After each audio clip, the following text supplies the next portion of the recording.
gelen gelsin. Mert gelsin, o Mert gelmesin. Mert gelsin, o Mert gelmesin.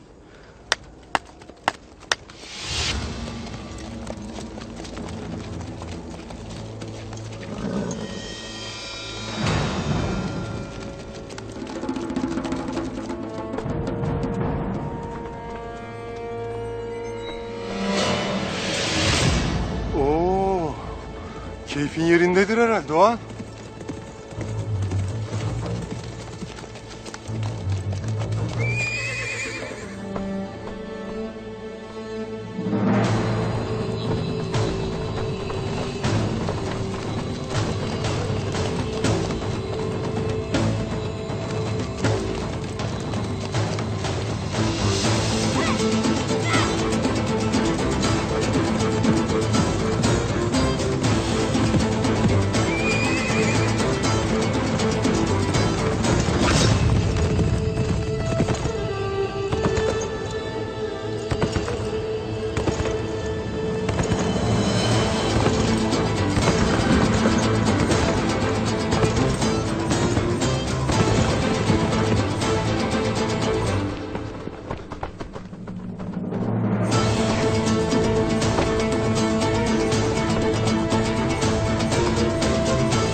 Nerede o katil avrat?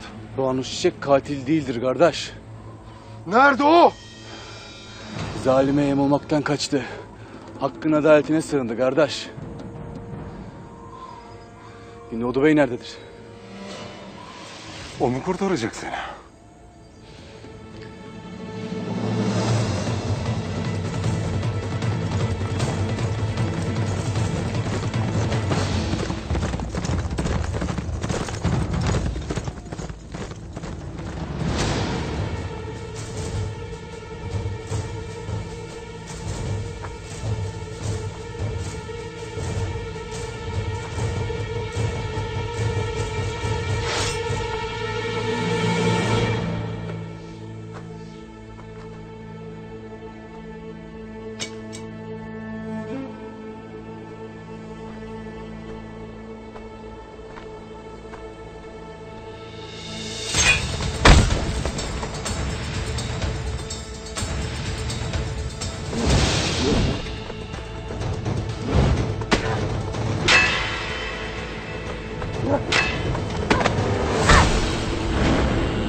Banu Çiçek burada!